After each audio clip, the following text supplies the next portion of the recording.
Good morning, YouTube. All right, you know that you love mac and cheese, and you know that you love bacon. So how about we just make you look like a rock star and do a bacon mac and cheese? It's all kinds of good ideas wrapped up in that one. Let's cook, y'all. We got a family to feed.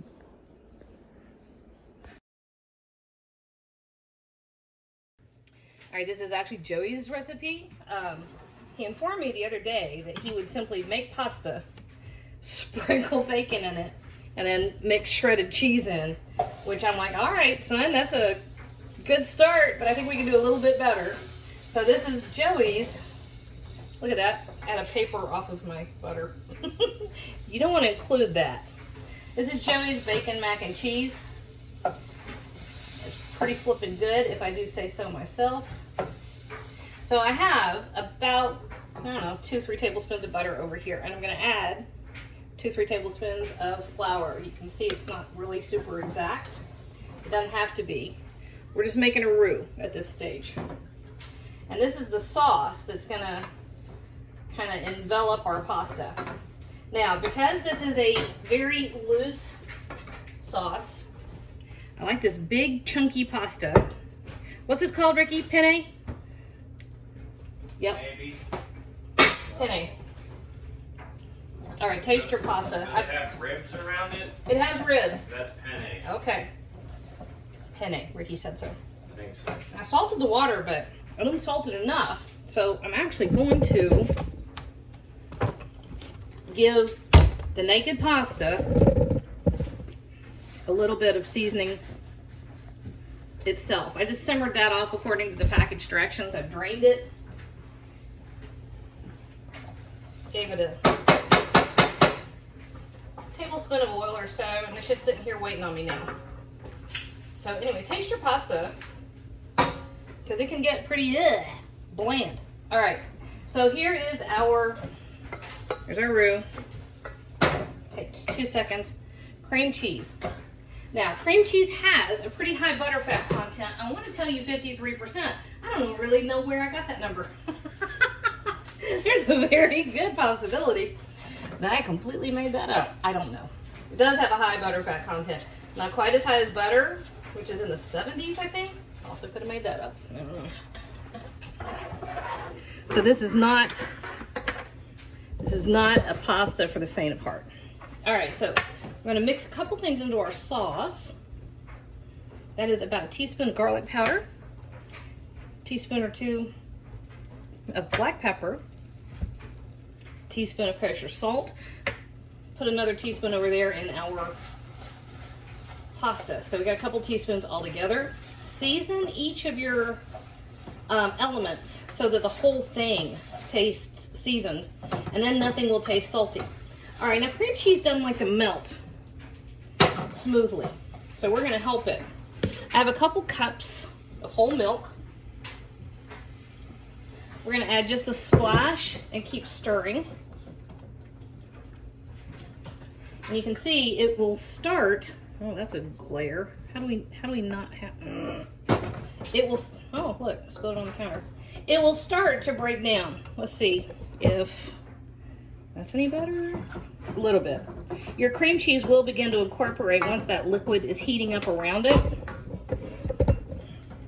and then it's just a matter of stirring.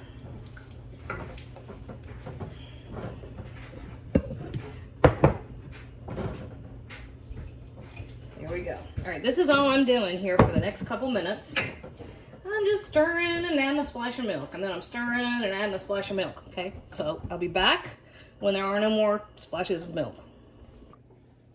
All right, so all of our milk is now in here, and it's a little lumpy from the cream cheese. Didn't get 100% smooth. I don't care. It doesn't matter. All right, now I have about 3 cups of shredded sharp cheddar cheese. If you want to use a milder cheese, go ahead. I think that this plays well with bacon. And I just ran it through a box grater. And we stir it in a little at a time, just so it melts nicely. Does it melt nice? It melts nicely. It melts well. You know, it'd be good if you had a little blue cheese to crumble over the top of that bacon. Yep. That would be a happy situation.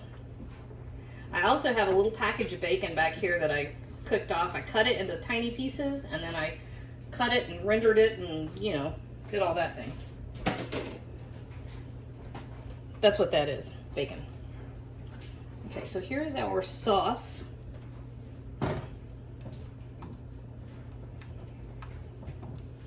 And you don't have to worry about it getting super thick.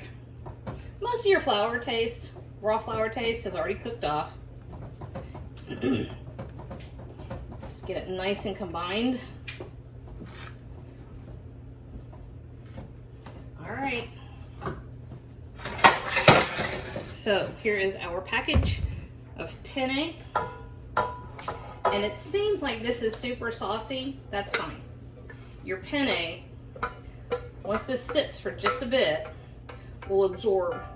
A lot of it will get absorbed by the pasta itself. Some of it will get like in those little nooks, pasta nooks. Some of it will actually fill up those. Rigatoni works well for this too. I made it with rigatoni last night. It's really good because all those little spirally parts hold a lot of that cheese sauce. All right, what am I looking for at this point? I want to scoop out all of my, how come all of my spatulas are always missing? Okay, so we're gonna add our crispy bacon. See, boom.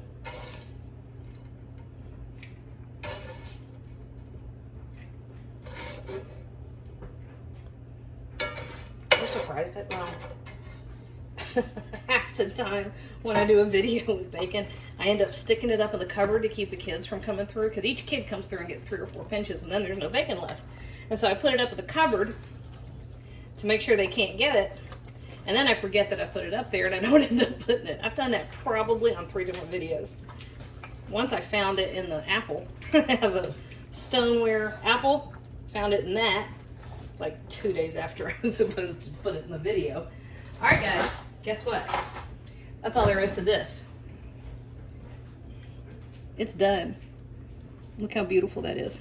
Let me get a bite. Well, try and get a bite with bacon. See, a lot of that sauce is just going right inside there.